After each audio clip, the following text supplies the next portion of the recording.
ఈరోజు సండే కాబట్టి మీకోసం ఎడ్యుకేషనల్ వీడియో తీసుకొని వచ్చేసాను.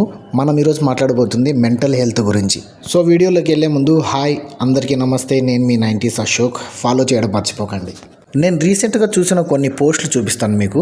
మహారాష్ట్రలో రితిక అనే 19 years అమ్మాయి బస్సులో వెళ్తూ డెలివరీ చేసేసి ఆ బేబీని బట్టలో చుట్టేసి పడేసిందనమాట.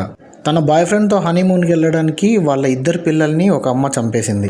బెంగళూరులో 38 రోజులు బేబీని కాలుతున్న వాటర్లో ఉడకబెట్టేసి చంపేసింది ఒక అమ్మ. ఎందుకు అంటే పోస్ట్ పార్టమ్ డిప్రెషన్ అంట అండ్ ఫైనాన్షియల్ కష్టాలంట. అండ్ ఇప్పుడు ఈ వీడియో చూడండి.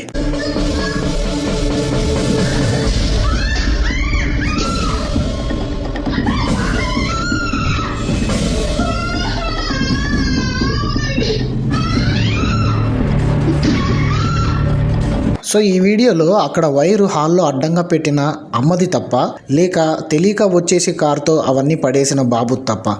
నా దృష్టిలో వాళ్ళిద్దరిది తప్పు కాదు. ఎందుకంటే అమ్మ చాలా అలసిపోయింది. ఒక్కరు కాదు, ఇద్దరు కాదు, 3 పిల్లల్ని చూసుకుంటుంది ఆమె. కాబట్టి కనీసం ఒక ఏటుతో వదిలేసింది వాడిని. అదే మన ఇండియన్ మామ్స్ అయితే కుక్కను కొట్టినట్టు కొట్టేసి సమాధి కట్టేస్తాను అనమాట.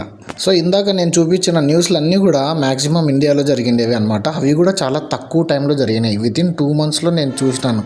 చాలా న్యూస్లు చదివాను అనమాట అలాంటివి. ఇండియన్ మామ్స్ లేదా ఇండియన్ ఉమెన్ ఇలా తయారవ్వడానికి మెయిన్ రీజన్ ఏంటి అంటే సోషల్ మీడియా. ఈ సోషల్ మీడియాలో ఏం జరుగుతుందంటే షార్ట్ వీడియోస్లో ఎవడో చాలా రిచ్ అని చెప్పి చూపించుకుంటాడు. కార్లు, బైక్లు, బంగ్లాలు అన్నీ చూపించుకుంటాడు. ఇంకొకరు ఎవరో శారీస్, గోల్డ్ అని చెప్పి అన్నీ చూపించుకుంటూ ఉంటారు.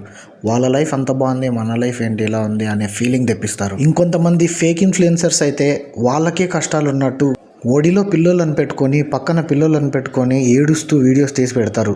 అలాంటి వీడియోస్ చూసినప్పుడు ఏం జరుగుతుందంటే మనకు తెలియకుండానే మన పిల్లల మీద అసహ్యం పుడుతుంది. మనకి వీళ్ళు అల్లరి చేసినప్పుడల్లా, ఏడ్చినప్పుడల్లా మనకు ఒక కోపం తన్నుకొని వస్తుంది అనమాట.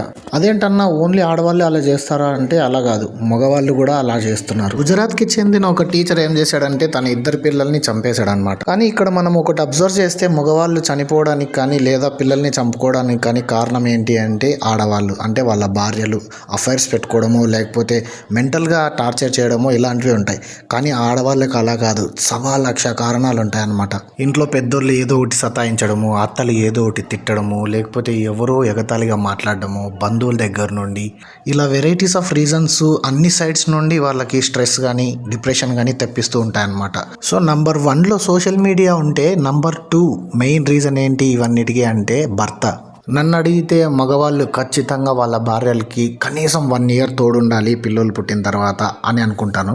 ఎందుకంటే వాళ్ళ బాడీలో చేంజెస్ వస్తాయి, హార్మోన్స్లో చేంజెస్ వస్తాయి, మెంటల్గా చాలా అప్సెట్ అవుతారు, నిద్ర ఉండదు. ఇవన్నీ చాలా వరకు వాళ్ళకి స్ట్రెస్ తెస్తాయి అన్నమాట. కనీసం ఆ బర్త్డేని షేర్ చేసుకోవడానికన్నా భర్త ఉండాలి.